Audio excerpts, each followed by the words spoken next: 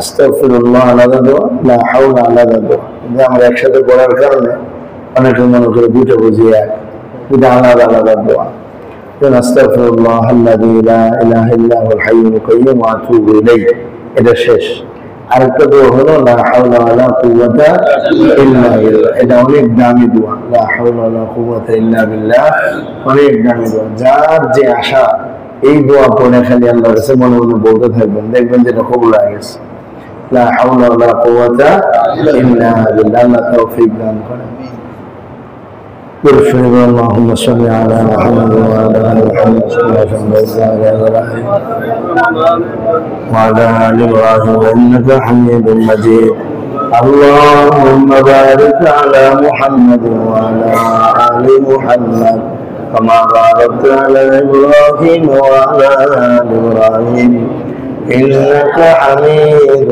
مجيد اللهم أنت السلام ومنك السلام تبارك ربنا وتعاليك يا ذا الجلال والإكرام ربنا ظلمنا أنفسنا وإن لم تغفر لنا وترحمنا لنكونن من الخاسرين ربنا آتنا في الدنيا حسنة وفي الآخرة حسنة وقنا عذاب النار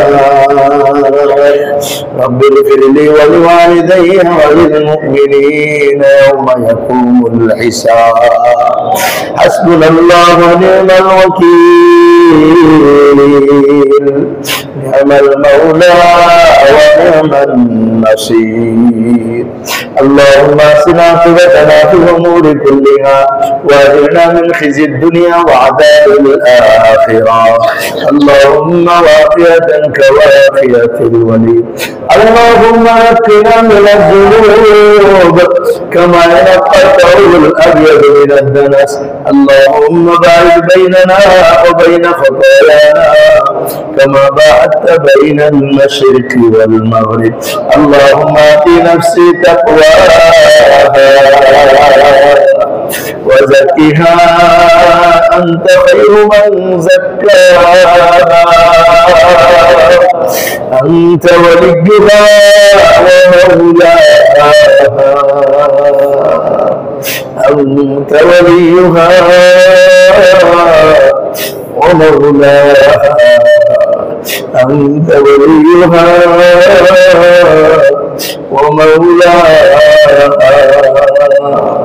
আয় আল্লাহ মেহেরবানি করে আপনি আমাদের নামাজকে কবুল করেন আমাদের জিন্দেগীর সমস্ত গুনাহগুলো মাফ করে দেন আল্লাহ শহরের পর থেকে নিয়ে পর্যন্ত কোরআনুল কারীমকে সামনে রেখে কওমে আদের আলোচনা হলো আল্লাহ আল্লাহ কওমে আদকে আপনি ধ্বংস করে দিয়েছেন তাদের অবাধ্যতার কারণে আল্লাহ আপনি আপনার নবী উম্মত মুহাম্মদীকে হেফাজত করেন আল্লাহ আপনার নবীর আনুগত্যশীল বানায় দেন আল্লাহ সুন্নতের জীবন আমাদেরকে দান করেন আল্লাহ কোরআনের জিন্দেগি আমাদেরকে নসিব করেন আল্লাহ আপনার হুকুম মাননেওয়ালা জিন্দেগি আমাদেরকে দান করেন আপনি হায়াত তরিকার উপর চলনেওয়ালা জিন্দেগি আমাদেরকে নসিব করেন আল্লাহ এরকম মাননেওয়ালা জীবন আমাদেরকে দান করেন।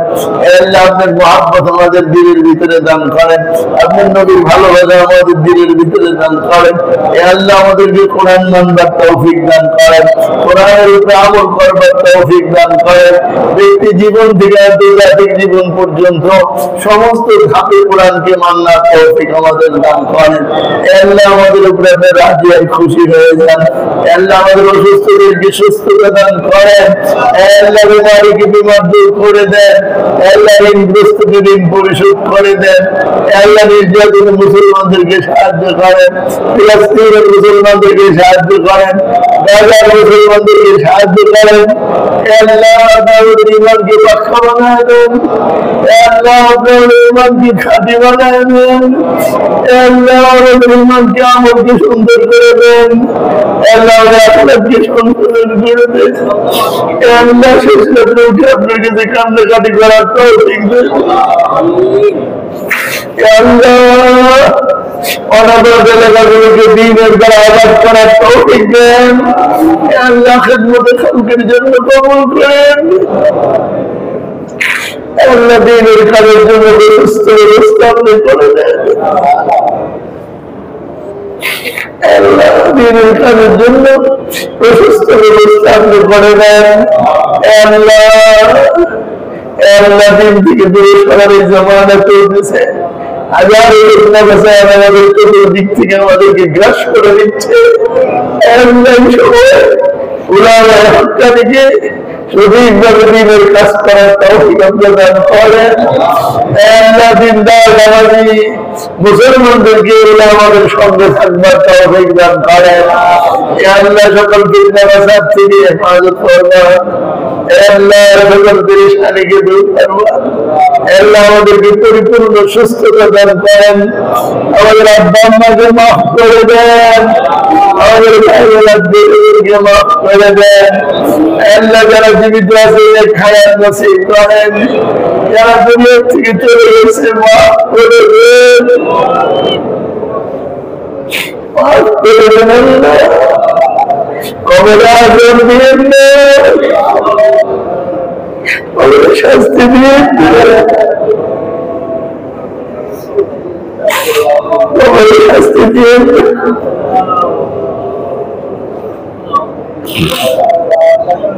আমাদের ছেলে মেয়েদেরকে মাফ করে দেন। আল্লাহ ওদেরকে দিনদার পরহেজগার হিসেবে কবুল করেন।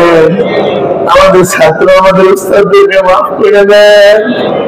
আল্লাহ আমাদেরকে দিনের খাদেম হিসেবে কবুল করেন। আমাদের মুসলিম ভাইদেরকে মাফ করে দেন। আল্লাহ সবাইকে মাফ করে দেন। আল্লাহ আমরা একদিন দুনিয়া থেকে বিদায় নিয়ে চলে যাব, ঈমান ছাড়া আমাদেরকে ডাক দিয়েন না।